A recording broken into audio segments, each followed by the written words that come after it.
Onam ബമ്പറടിച്ച വൈറ്റ്ലിയിലെ Bhagavathi wholesale ഏജൻസിയുടെ മാനേജറായിട്ടുള്ള ചേട്ടനാണ്. ചേട്ടാ, ഇതിൽ എത്ര രൂപയായിരിക്കും ഇതിൽ കിട്ടുക നിങ്ങൾക്ക്?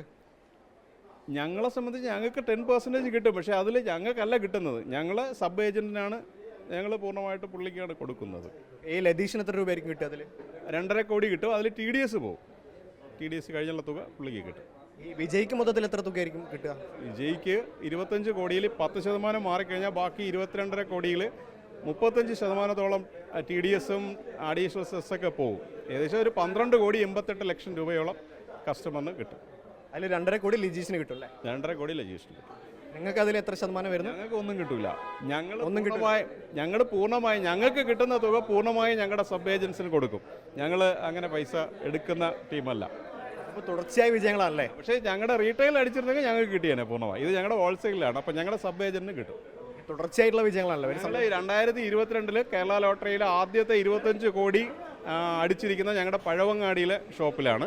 ഇത് 2ാമത്തെ തവണയാണ് 25 കോടി അടിക്കുന്നത്. ഇതുവരെ ഞങ്ങൾക്ക് ബമ്പർ ഇതും കൂടെ കൂട്ടി 8ാമത്തെ ബമ്പറാണ് അടിക്കുന്നത്. ഭഗവതി ഏജൻസിക്ക് മൊത്തത്തിൽ 8ാമത്തെ ബമ്പറാണ് അടിക്കുന്നത്. ഇത് ഏകദേശം 300ഓളം നോർമൽ ഫസ്റ്റ് പ്രൈസുകൾ ഞങ്ങൾക്ക് അടിച്ചിട്ടുണ്ട്. ഞങ്ങളുടെ 30ഓളം ഷോപ്പുകളുണ്ട് കേരളത്തിൽ. അതിൽ തുടർച്ചയായിട്ട് ഈ പ്രൈസുകൾ മിക്കപ്പോഴും ഭഗവതിക്ക് വരുന്നുണ്ട്. ഈ പ്രാവശ്യം ഞങ്ങൾ 5 ലക്ഷത്തിന് പുറത്ത് ടിക്കറ്റ് ടോട്ടൽ കേരളത്തിൽ നിന്ന് മൊത്തത്തിൽ വാങ്ങി വിറ്റിട്ടുണ്ട്. ഇതിലിപ്പോൾ മുമ്പ് 3ാം സമ്മാനം, ഇപ്പോൾ 3ാം സമ്മാനം ഇല്ല. ഈ കട 2ാമത്തെ വർഷമാണ്. ഈ കടയിൽ കഴിഞ്ഞ വർഷം 50 ലക്ഷം അടിച്ചു. അതിൽ ഒരു 50 ലക്ഷം അടിച്ച ആളിന് തന്നെയാണ് വീണ്ടും ആ ഏജന്റ് തന്നെ വീണ്ടും ഈ പ്രാവശ്യം അടിച്ചിരിക്കുന്നത്. ഈ ലതീഷ് എന്ന് പറയുന്ന ആളിന് 2 മാസം മുമ്പ് 1 കോടി രൂപ അടിച്ചു. ലതീഷിന് 2 മാസം മുമ്പ് 1 കോടി രൂപ അടിച്ചു. അപ്പോൾ അതിന്റെ കമ്മീഷൻ പുള്ളിക്ക് കിട്ടും. മുൻപ് 50 ലക്ഷം അടിച്ച ആൾക്ക് വീണ്ടും ഇത്തവണയും കഴിഞ്ഞ ഓണത്തിന് 50 ലക്ഷം അടിച്ച ആളിനാണ് ഇപ്പോൾ വീണ്ടും ഒരു 50 ലക്ഷം കൂടി. അപ്പോൾ 2 സമ്മാനം നമുക്ക് ഇത്തവണ വീണ്ടും കിട്ടി. അതാരാണ് ഈ 50 ലക്ഷം അടിച്ച ആൾ? കാളിരാജ് എന്ന് പറയും, വൈറ്റ്ല ജംഗ്ഷനിൽ തന്നെയാണ്. ഞങ്ങളെ കസ്റ്റമറാണ്. അപ്പോൾ തുടർച്ചയായ സമ്മാനങ്ങളുടെ സന്തോഷമാണല്ലേ? അതെ. അല്ല, 25 കോടി അടിച്ചതിന് തൊട്ടടുത്തുള്ള ബേക്കറിയിലെ സാധനങ്ങൾ മുഴുവൻ തീർത്തു അല്ലേ? ബേക്കറിയിലെ മുഴുവൻ സാധനങ്ങളും തീർത്തിട്ടുണ്ട്. സന്തോഷമായി. ഭഗവതിക്ക് ലോട്ടറി അടിച്ചിട്ടുണ്ട്. നമുക്കും ഉണ്ട് അതിന്റെ ബെനിഫിറ്റ്.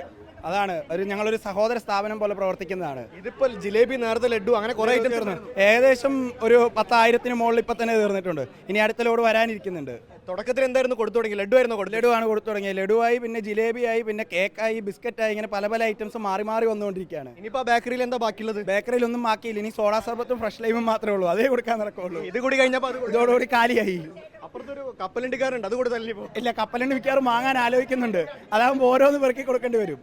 ഭഗവതി ഞങ്ങളുടെ സ്വന്തം ഏജൻസിയാണ്. അതുകൊണ്ട് ഞങ്ങൾ ഭഗവതിക്ക് വേണ്ടി എന്തും ചെയ്യും. അപ്പോൾ അതിന്റെ സന്തോഷം പങ്കുവയ്ക്കുകയാണ്. കഴിഞ്ഞ തവണയും ഞങ്ങൾക്ക് ഉണ്ടായിരുന്നു ഇതുപോലെ 50 ലക്ഷം. അന്നും ഇതുപോലെയായിരുന്നു, ഇത്തവണയും ഇതുപോലെ തന്നെ. അതിന്റെ സന്തോഷം.